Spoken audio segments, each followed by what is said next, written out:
एक राजा ने कहा कि महाराज, सन्यासियों का धर्म कहिए, हे देवऋषि, सन्यासियों का धर्म कहिए क्या है। बोले सन्यासियों का धर्म देखना चाहते हैं कि सुनना चाहते हैं? तो देखना तो और अच्छा लगता है। बोले हमको दिखला दीजिए। तो नारद जी भी वेश बदलते हैं, राजा भी वेश बदलते हैं, और बोले चलो। एक राजा की कन्या बहुत सुंदर थी, सुंदर थी, और राजा को मात्र कन्या, एक ही कन्या थी, दूसरी कोई संतान नहीं थी। राजा है तो राजा राजा को किसी चीज की कमी नहीं होती है। और राजा क्या करते हैं कि जब एक ही बेटी है तो मन के लायक बेटी का जैसा पसंद होगा, जिसको पसंद करेगी उसी के साथ विवाह करेंगे। मतलब स्वयंवर की व्यवस्था किए, और जिसको पसंद करेगी बेटी उसी के साथ विवाह करके उसी को राजा बना देंगे। क्योंकि बेटा ने तो ही न जमाइए न राजा बनेगा। स्वयंवर किए तो उसमें बहुत राजकुमार आए, और उसमें बहुत सन्यासी भी, जो युवा सन्यासी हैं, रूप बदल करके आगे कहीं राजकुमारी हम ही को चुन ले तो हम राजा बन जाएंगे, पत्नी भी हो जाएगी, राज भी मिल जाएगा, संसार का सब सुख मिल जाएगा। बहुत सन्यासी भी रूप बदल करके और उस स्वयंवर में जाकर के बैठ गए। और राजकुमार भी आए हैं।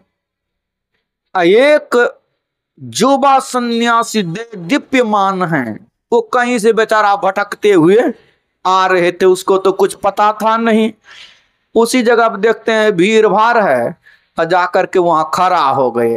राजकुमारी वरमाला लेकर के निकलती हैं और उस सभा में घूमने लगी अपने युग भर। अरे वो बुद्धिमती हैं, वो भी देखते हैं कि रूप तो प्रथम है, और रूप के साथ साथ आचरण कैसा है, व्यवहार कैसा है, ज्ञान कैसा है, यह भी देखते हैं। स्वास्थ्य कैसा है, रूप के साथ साथ स्वास्थ्य भी हो, ज्ञान भी हो, बोली अच्छी हो, व्यवहार अच्छा हो, सब चीज देख रही हैं, मिला रही हैं।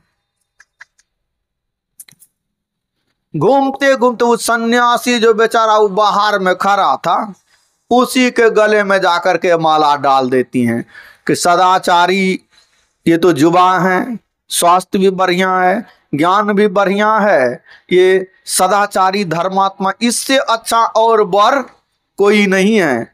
उसी को चुन लेती हैं, जाकर के गले में माला डाल देती हैं।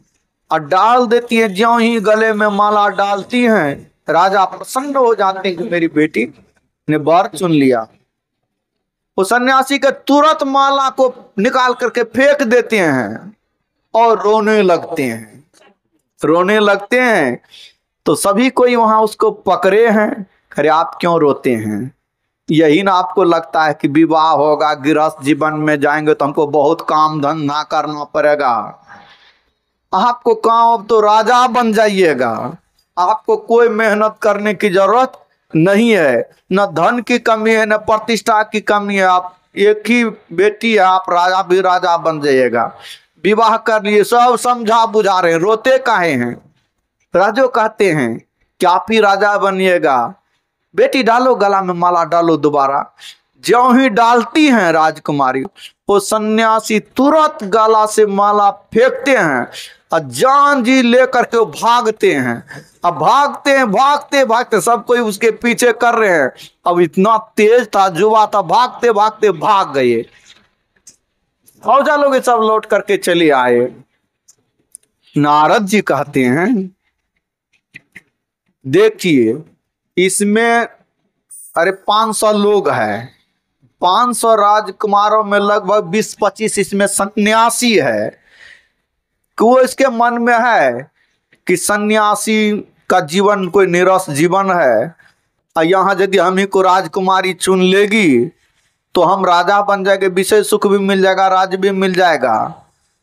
जो सन्यासी संन्यास बन लेकर के आप विवाह करना चाहते हैं, गृहस्थ जीवन में जाते हैं, विषय भोग अच्छा लगता है, वो भ्रष्ट सन्यासी हैं, वो अपने धर्म से चुके हुए हैं। और अब बहुत लोग तो हैं, लेकिन जो वो भी सन्यासी था, लेकिन सन्यास का धर्म तो है कि संसार से भिक्षा लेकर के खाना और अनासक्त होकर के भगवान का भजन करना। जिसके गला में माला डाला वो लोभ में पड़ करके तो राजा बन जाना चाहिए था ना, सुंदर पत्नी मिल जाती, राज्य मिल जाता, सब सुख मिल जाता। लेकिन नहीं, सन्यासी का धर्म संसार में आसक्त होना नहीं है, मात्र परमात्मा छोड़ करके और कुछ नहीं, संसार में उसको कुछ नहीं। यदि परमात्मा का भजन छोड़ करके असंसारे में आसक्त है तो असन्यासी मरेगा तो अवश्य वो क्या बनेगा, वो नरकगामी होगा।